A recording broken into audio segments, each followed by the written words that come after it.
अरे नहीं, आदरणीय सभापति महोदय, मैं आपका बहुत धन्यवाद देना चाहता हूं कि बहुत ही महत्वपूर्ण और देश के लिए और बड़ी आबादी के लिए भारतीय जनता पार्टी की सरकार में एक और बिल आया है, क्योंकि मेरे से पूर्व में जो हमारे साथी बोले हैं वो माननीय सदस्य हमारे साथ नहीं, लेकिन मैं उनके बहुत सारी बातों से सहमत हूं। और अध्यक्ष महोदय, मैं देख रहा हूं जो एक्स कांग्रेस वाले हैं वो ज्यादा बोल रहे हैं।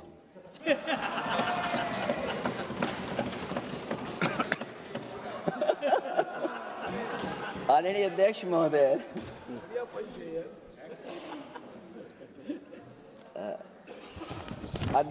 जो आज बिल पेश हुआ है,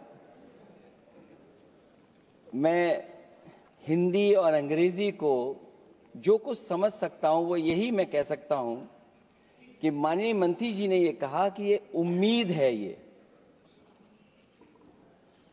ये उम्मीद कैसे बना है, अंग्रेजी में भी मुझे समझ में नहीं आ रहा कि उम्मीद है, ये हिंदी में भी समझ में नहीं आ रहा कि ये उम्मीद है। यूनिफाइड वक्फ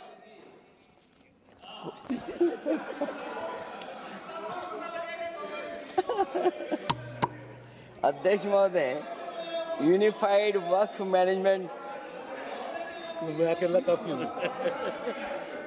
अध्यक्ष महोदय,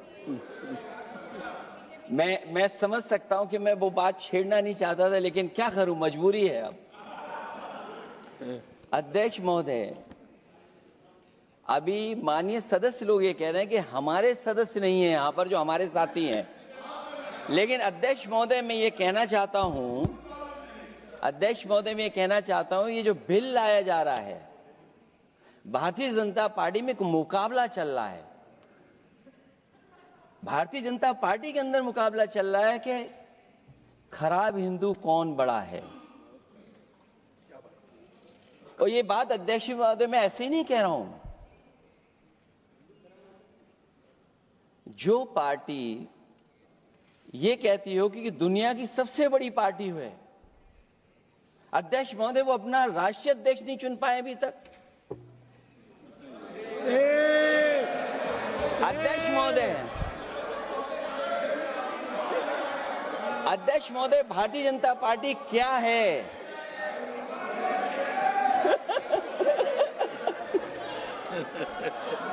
जी, मैं अखिलेश जी ने बहुत हंसते हंसते कहा है, इसको हंसते हंसते जवाब देना। इस सामने जितनी पार्टियां हैं उनका राष्ट्रीय अध्यक्ष उन 5 लोगों को ही चुनना है परिवार के। हमें माननीय अध्यक्ष जी करोड़ों सदस्यों में से 12-13 करोड़ सदस्य प्रक्रिया कर चुनना है तो देर लगती है। आपके यहां जरा भी देर नहीं लगेगी। मैं कह देता हूं अभी 25 साल तक आप अध्यक्ष हो जाओ, नहीं बदल सकता। अध्यक्ष महोदय, क्योंकि जो बात निकल के आई है वो मैं फिर आगे बढ़ा दूं। अध्यक्ष महोदय, जो बात सोशल मीडिया या और जगह गुपचुप हो रही है, कहीं ऐसा तो नहीं था कि अभी कुछ दिन पहले यात्रा जो हुई है वो कहीं 75 वर्ष की एक्सटेंशन वाली यात्रा तो नहीं थी।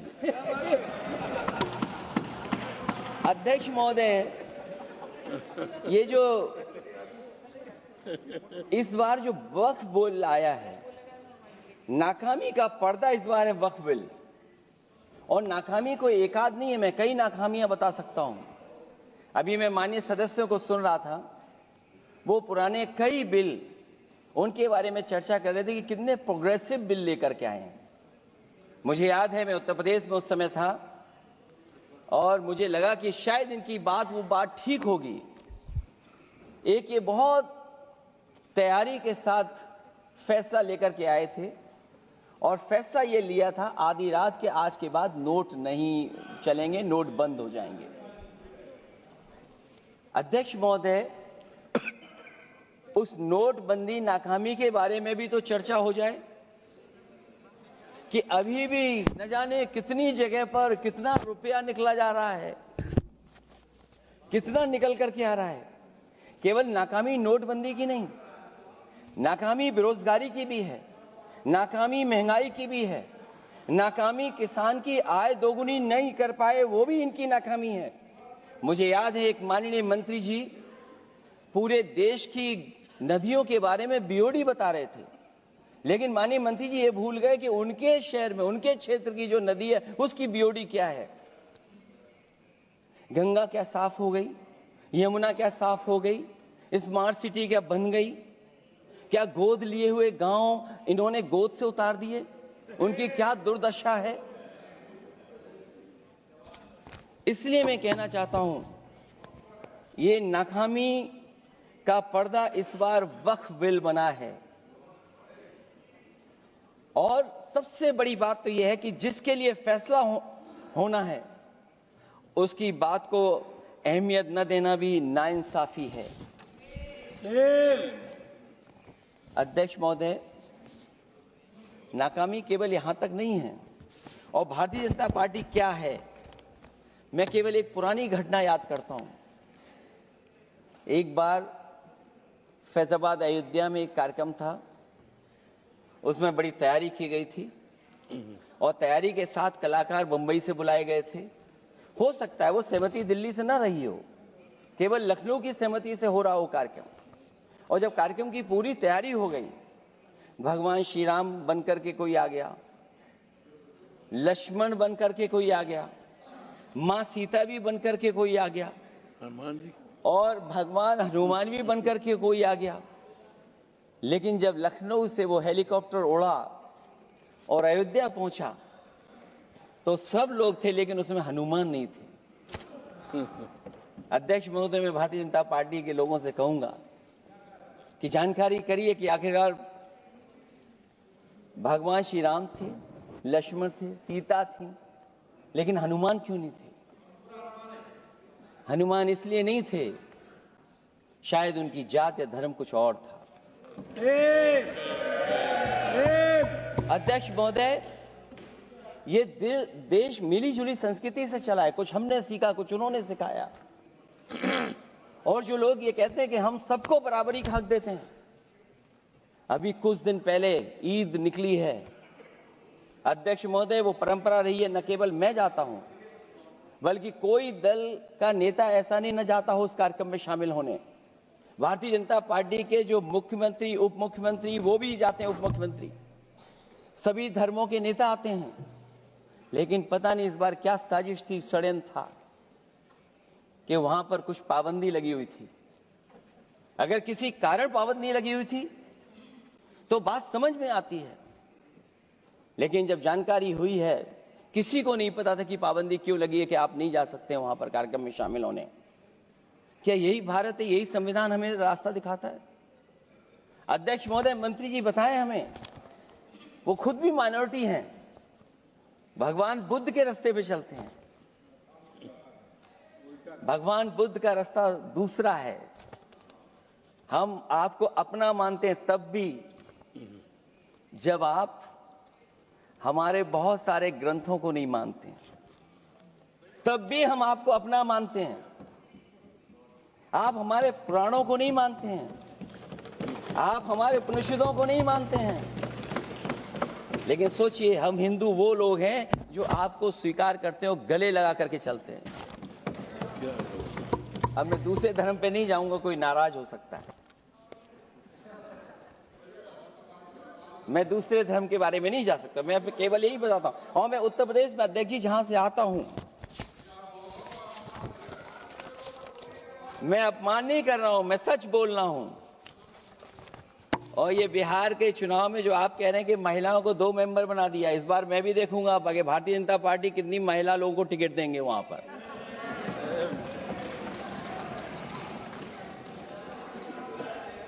अध्यक्ष महोदय, भाजपा जब भी कोई नया बिल लाती है तो वो अपनी नाकामी छुपाती है। भाजपा वाले मुसलमान भाइयों की वक्फ की जमीन चिन्हित करने की बात कर रहे हैं, जिससे महाकुंभ में जो हिंदू मारे गए हैं या खो गए हैं उनको चिन्हित करने की बात पर पर्दा पड़ जाए। अध्यक्ष महोदय, मुझे खुशी इस बात की कि हमारा धर्म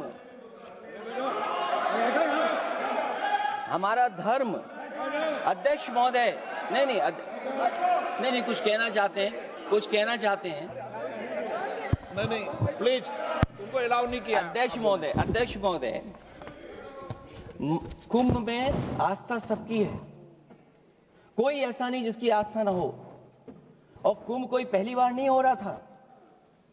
ये भारतीय जनता पार्टी के लोगों ने ऐसा प्रचार किया कि 144 वर्षों के बाद पहली बार महाकुंभ होने जा रहा है और लोग निकल पड़े। सरकार ने कहा कि हमारी तैयारी 100 करोड़ की है। आप कहते टेक्नोलॉजी का हम इस्तेमाल करेंगे, जमीनों को हम मैपिंग कर करके डेटा एंड रिकॉर्ड ठीक करेंगे। अध्यक्ष महोदय, ये बताएं कि वो 30 लोग कौन थे, उनके नाम क्या थे जिनकी जान चली गई, न केवल जान जाने वालों की, बल्कि अध्यक्ष महोदय ये सरकार बताए कि जो लगभग 1000 हिंदू खो गए हैं, जो अभी तक नहीं मिले, जो अभी तक नहीं खोज पाए हैं, वो 1000 हिंदू की सूची कहां है? और फिर धर्म कारोबार की बात है, जो ये लोग गोली। अध्यक्ष महोदय, मैं कार सेवक वाली बात इसलिए नहीं छेड़ना चाहता हूं। अध्यक्ष महोदय, ये शायद माननीय सदस्य जानते नहीं कुछ सच्चाई नहीं जानते। अध्यक्ष महोदय, ये संविधान की वजह से, संविधान को बचाने के लिए, हिंदू एकता को बचाने के लिए कुछ फैसले लिए गए, लेकिन एफआईआर हम लोगों पे नहीं लिखी गई थी। एफआईआर उन पे लिखी गई थी जो बेचारे तैयार हो गए थे सुबह, लेकिन पता नहीं कहां से फोन आया था, कहा था कि अब तैयार तो हो गए हो लेकिन आप शिलान्यास में नहीं आ सकते। इसलिए बात को इधर से उधर नहीं में ले जाना चाहता। अखिलेश जी, जरा वक्त पे भी आ जाओ। अच्छा, वक्त पे आ रहा हूं। नहीं, वक्त पे अध्यक्ष इसलिए आ रहा हूं क्योंकि वक्त समझने के लिए भारतीय जनता पार्टी की सोच क्या है। और ये अध्यक्ष महोदय जब ये कह रहे हैं कि इससे कारोबार होगा, अध्यक्ष महोदय, धर्म की चीजों से कारोबार नहीं हो सकता। हमारे उत्तर प्रदेश के मुख्यमंत्री जी ने भी कहा कि कारोबार होगा। वो 30 की गिनती में उलझे हुए हैं, जैसे 30 मार खाए वो। उनसे पूछा कि जान कितनी गई, वो 30। उनसे पूछा कि कारोबार कितने का होगा, 30 गुणा 10,000 करोड़। सोचिए, कुंभ हमारा क्या कारोबार की जगह है? और फिर उसका कौन नापेगा, कैसे नालाएगा? और फिर हमारे माननीय मंत्री जी कह रहे हैं कि जमीन, चाहे वो रेलवे की हो, चाहे वो डिफेंस की हो, वो भारत की जमीन है। मैं भी स्वीकार करता हूं कि रेलवे की जमीन भी भारत की है, डिफेंस की भी जमीन भारत की है। क्या डिफेंस की जमीन नहीं बेची जा रही मंत्री जी? अध्यक्ष महोदय, क्या रेलवे की जमीनें नहीं बेची जा रही हैं? अध्यक्ष महोदय, केवल यहां तक नहीं, कितना हस्तक्षेप होता है। वक्फ भी भारत के, इसीलिए तो कहीं ना कहीं वक्फ की जमीन से, अध्यक्ष महोदय, माननीय मंत्री जी बताएं, और मुझे उम्मीद है कि जब जवाब देंगे तो बताएंगे कि वक्फ की जमीन से बड़ा मुद्दा वो जमीन है जिस पर चीन ने अपने गांव बसा लिए हैं, लेकिन कोई बाहरी खतरे पर सवाल बवाल न करे, इसलिए ये बिल लाया जा रहा है। और माननीय मंत्री जहां से आते हैं, जिस प्रदेश से आते हैं, कम से कम ये तो बताएंगे कि वहां कितने चीन ने गांव बसा लिए, घर बन गए हैं। अध्यक्ष महोदय, आपके माध्यम से सरकार गारंटी दे कि वक्फ की जमीन कभी भी किसी भी पैतरेबाजी से किसी और मकसद के लिए किसी और को नहीं दी जाएगी। वक्फ की वर्तमान व्यवस्था में चाहे 5 साल के धर्म पालन की पाबंदी की बात हो, या कलेक्टर से सर्वेक्षण के हस्तक्षेप की बात हो, या वक्फ परिषद या बोर्ड में बाहरियों को शामिल करने की बात हो, इन सब का उद्देश्य मुस्लिम भाइयों के सार्वजनिक अधिकार को छीनकर उनके महत्व और नियंत्रण को कम करना है। ट्रिब्यूनल के निर्णय को अंतिम न मानकर उच्च न्यायालय में लेकर जाने की अनुमति देना दरअसल जमीनी विवाद को लंबी न्यायिक प्रक्रिया में फंसाकर वक्फ भूमि पर कब्जों को बनाए रखने का रास्ता खोलेगा। सबसे बड़ी बात यह कि वक्फ बिल के पीछे की न तो नीति सही है न नीयत, ये देश के करोड़ों लोगों से उनके घर दुकान छीनने की भी साजिश है। भाजपा एक अलोकतांत्रिक पार्टी है, वो असहमति को अपनी शक्ति मानती है। जब देश के अधिकांश राजनीतिक दल वक्फ बिल के खिलाफ हैं, तो उसे लाने की जरूरत क्या है जो जिद क्यों कर रहे हैं सरकार। वक्फ बिल का लाना भाजपा की सियासी हट है। वक्फ बिल भाजपा की सांप्रदायिक राजनीति का नया रूप है। वो तो आपको काटेगा, और इसलिए काटेगा कि अध्यक्ष महोदय बाहर ये लिखते हैं सत्यमेव जयते, बाहर है लिखते सत्यमेव जयते, भाजपाई अंदर असत्य बात कहते। भाजपा वक्फ बिल लाकर अपने उन समर्थकों का तुष्टीकरण करना चाहती है जो भाजपा की आर्थिक नीति, महंगाई, बेरोजगारी, बेकारी और चौपट अर्थव्यवस्था से उसे छटक गए हैं। क्योंकि अध्यक्ष महोदय, जब से वोट में गिरावट आई है और खासकर उत्तर प्रदेश में भी, तब से भारतीय जनता पार्टी की कोशिश है कि अपना वोट कैसे संभाला जाए। ये वोट को संभालने के लिए बिल लाया गया है। भाजपा का लक्ष्य वक्फ की जमीनों पर है। इन जमीनों का नियंत्रण अपने हाथ में लेकर इन जमीनों को पिछले दरवाजे से अपने लोगों के हाथों में दे देना चाहती है। भाजपा चाहती है कि वक्फ बिल लाने से मुस्लिम समुदाय को लगे कि उन पर हक को मारा जा रहा है, वो उद्वेलित हों और भाजपा को ध्रुवीकरण की राजनीति करने का मौका मिल सके। क्योंकि अध्यक्ष महोदय, भाजपा का लक्ष्य यह है कि ध्रुवीकरण हो, क्योंकि वो जानते हैं कि ध्रुवीकरण जितना होगा उससे वो लाभ उठाने में आगे रहेंगे। तो ये वक्फ बिल जो लाया जा रहा है, वो अपनी वोट बैंक को संभालने के लिए और समाज को बांट करके ध्रुवीकरण करके राजनीतिक लाभ लेने के लिए लाया जा रहा है। और अगर इसके लिए नहीं लाया होता तो पहले से जो जितने फैसले लिए सरकार ने, क्या उससे देश और प्रदेश में कोई बड़ा बदलाव आ गया है? अगर स्मार्ट सिटी का बात करें तो कितनी स्मार्ट सिटी बन गई है आपकी? आपके नोटबंदी की वजह से न जाने कितना रुपया कहां निकल रहा है। और डर तो ये लगता है कहीं भाजपा वाले दूसरों के पैसा रख करके न पकड़वा दें। वक्फ बिल के आने से पूरी दुनिया में एक गलत संदेश भी जाएगा। इससे देश की सेकुलर इमेज को बहुत धक्का लगेगा। वक्फ बिल भाजपा की नफरत की राजनीति का एक और अध्याय है। मैं अंत में कहना चाहता हूं कि अभी तो आपने साथी संभाल लिए हैं, एक साथी तो मुझे दिखाई नहीं दे रहा है, और हमारे जिनका हमने सम्मान किया हमें कहां ले गए आप,